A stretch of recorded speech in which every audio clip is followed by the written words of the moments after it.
Dracula bit him in the neck. He'll get a Bloody Mary. There's a lot of magic to him. I mean, I remember when I was younger and I used to watch him in movies, and it was so exciting because he seems like he's had so much fun with his work. I don't know, I'm just a big fan. I'm an Italian kid from New Jersey. What do you expect? Dean Martin, he's my idol, you know? Dean Martin says you do the best impression of him of anybody. There are 3 sounds you have to latch onto when you do Dean Martin. Ooh, ah, and oh. As in, oh, ah, oh. He makes Perry Como look like Michael Jackson.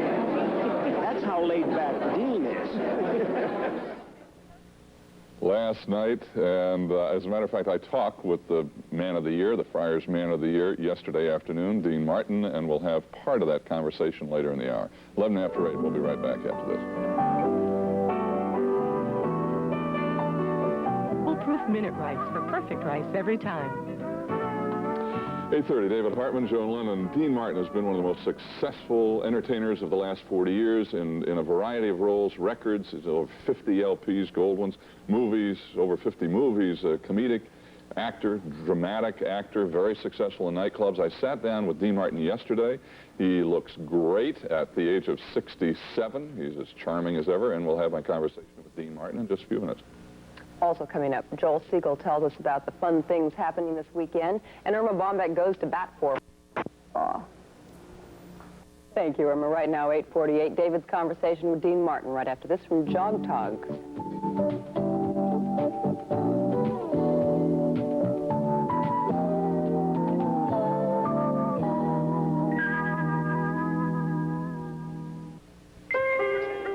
When the Get-Along gang gets together, a good time is sure to follow, and the good times get...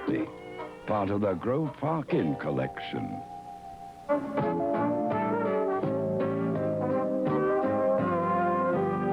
9 minutes before 9 right now. Dean Martin, king of the celebrity roasters, was roasted himself last night by some of the biggest names in the business.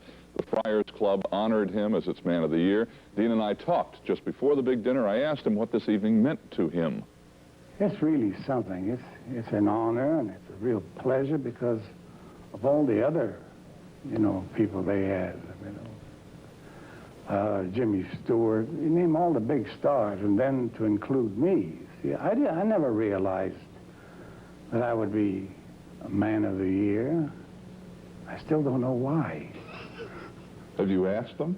No, I'm not going to ask. They may turn it down. But last year, you went to England, and Princess Anne, you were honored in England? Yeah, she gave me a birthday. It was my birthday, June 7th. And it was at the Variety Club, and she was there, sitting right next to me, and she was a lot of fun to talk with. They are schooled in that. They know that you're in awe of them. So they know how to hold a conversation. I was more nervous sitting with her than I was when I was about to open the next night on stage in London. What is that like for Dino Corsetti? Corsetti? Is that? Corsetti, yeah. Steubenville, Ohio, all of a sudden to be sitting with Princess Anne. Do you think I was thinking of that? I said, here I am, Dino from Ohio, Steubenville, Ohio, sitting next to Princess Anne, who's giving me a birthday party, It's unbelievable. Physically, how are you? You had an operation? You had an appendectomy back in... Yeah. How are you? Oh, I'm fine. I've never been back. A week after my appendix, I was hitting golf balls. I understand that you don't like, elevators or heights or... Oh, no. Going up?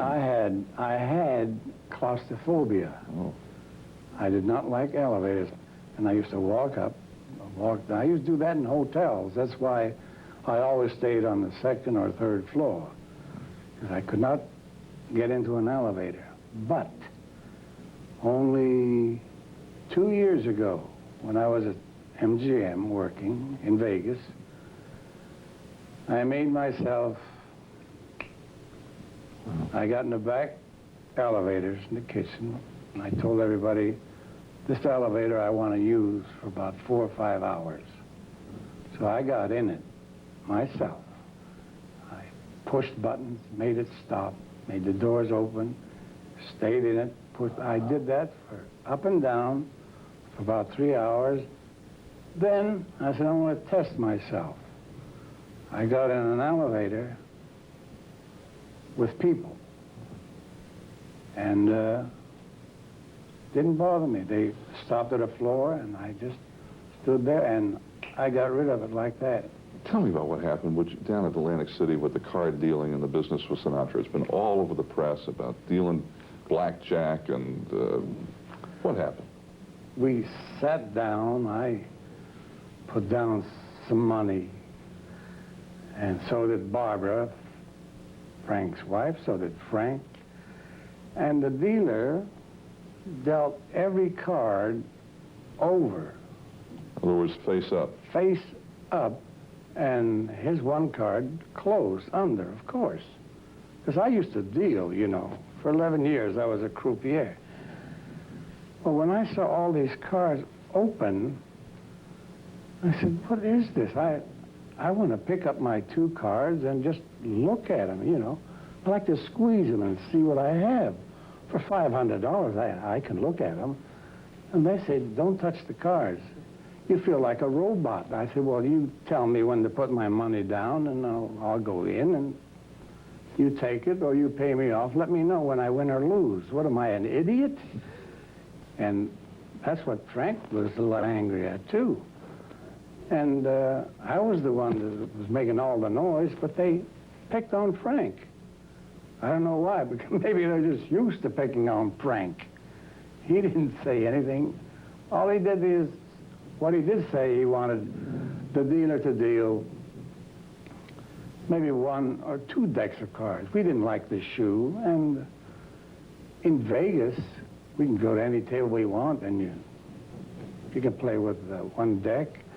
Believe me, what Frank has done and said, he is correct about it. They were wrong, entirely wrong. And, I mean, there's no more New Jersey for us. It's a tough thing to say, but that's the truth. We didn't do anything wrong, but nobody backed us up. Now, because it's a news story, the New Jersey Gaming Commission says that Frank Sinatra did become abusive when he asked that dealer not to use the blackjack shoe. The commission also says that Sinatra forced her to deal in a manner that was against New Jersey gambling rules.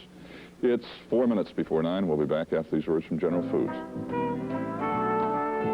Next week, Sally Field, Billy D. Williams. Caffeinated coffee with smooth taste and no bitterness. 8:30, David Hartman, Joan Lemon. Dean Martin, that's a little bit of everything. Sings, acts, dances a little bit, cracks jokes, just plain charms most people with that kind of laid-back manner that he never seems to take anything, including himself, seriously. There is a serious side, certainly, to Dean Martin, but he can be funny even when he's talking seriously.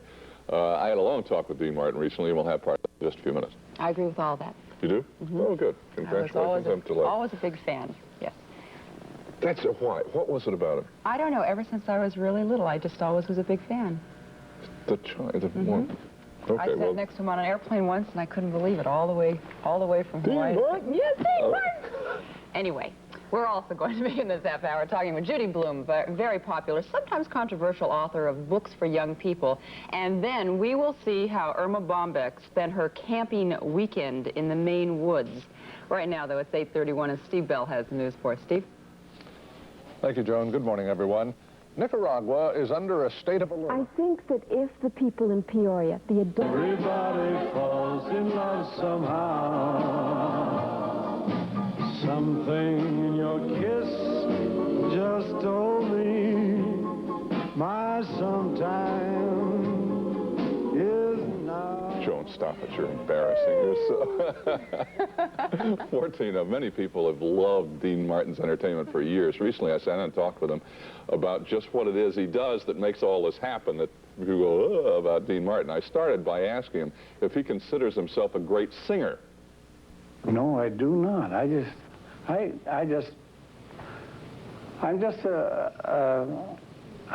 still say crooner. There's nothing fabulous about my voice, but people seem to like it, and I mean, I don't, and I know that if I'm about to reach a high note and I sense that I'm not going to make it, I don't make a big thing about it. I just catch the lower one. I just go down about an octave, that's all. Don't go I don't want for it. any veins sticking out of my, you know, my neck when I'm singing. These guys want to hit the high notes and the eyes pop out. I don't go for that. How do you explain your success? How do you describe to people what it is about you that has become so incredibly successful? A lot of people have asked me that, and I swear on my mama's grave, I do not know what it is about me that has gotten me this far and as high up as they say I am. First place, I can't read music. And I do a lot of dancing, you know, tap dancing, which I fake. That's all fake. I do the time step, but in different ways.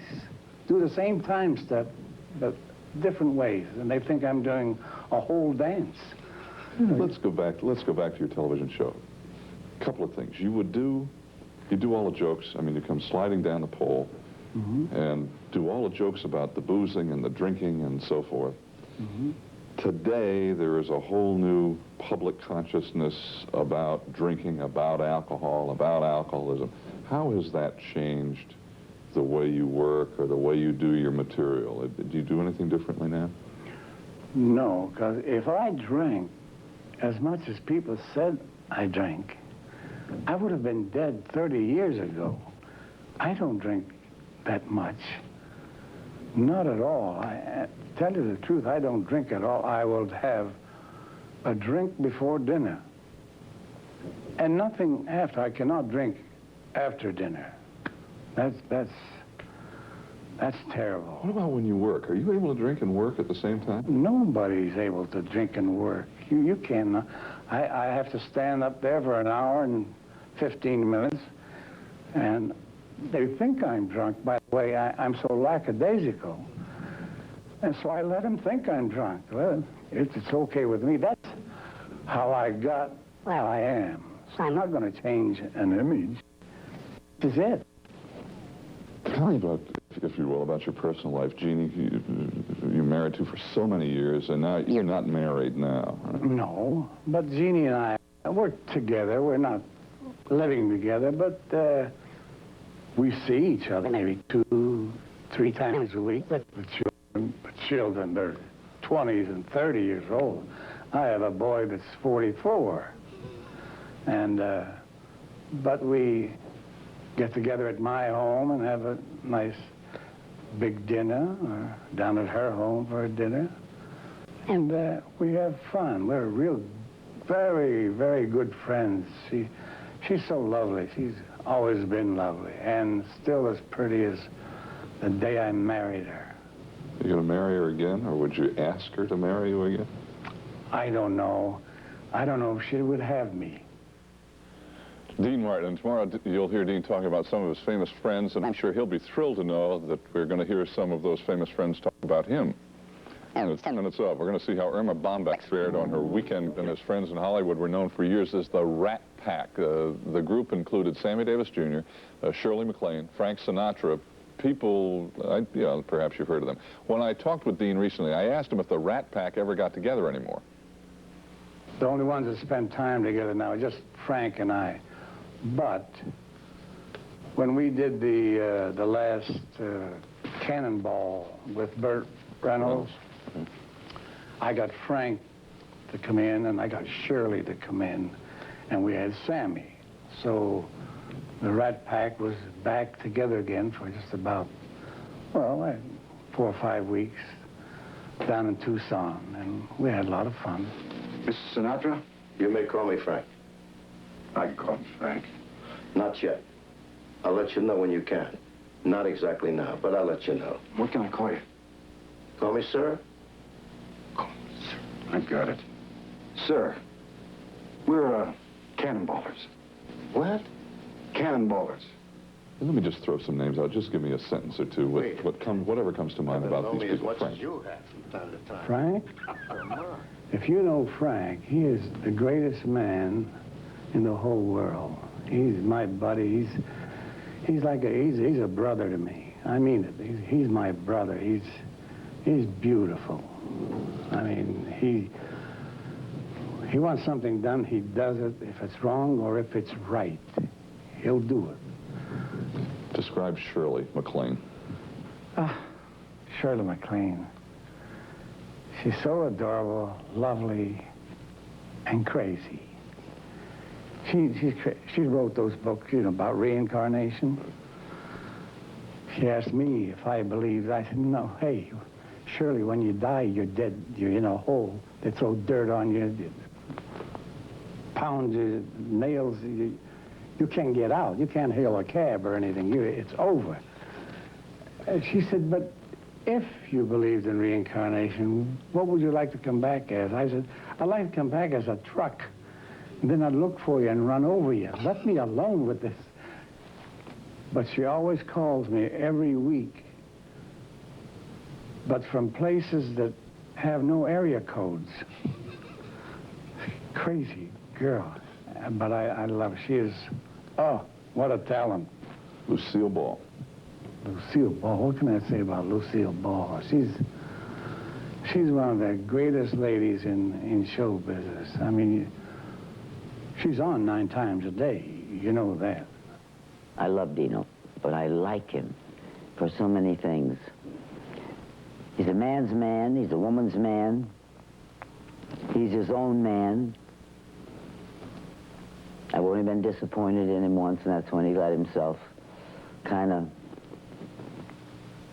disappear, you know, for a while, because I like to see that talent flow. I don't like to see him quit. She's lovely. She calls me Crooked Finger because of this. That's all. She looks at that finger. It's crooked. Yeah, I always say, how you crooked finger? Well, he has a crooked finger. He has a little finger that's been broken in such a strange way. It goes down here and up here. It's in a thing like that. I don't know how it got broken, but he was a dealer in Steubenville, and he claimed somebody clopped him one night or something. I don't know how he got it broken. How'd you do that? Well, baseball. But the ball went this way once, and it just broke. But nothing's happened to it. It's that way, that's all. And I said, why didn't you have it straight? And he said, because it's distinctive, you know, it's different, and I like it. What do you want them to say about you? I mean, all this work you've done, your whole career, what do you want people to think about Dean Martin?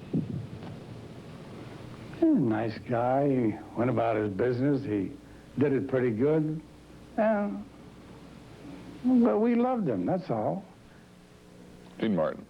And we're going to have some important information for parents to help you protect your children after this word from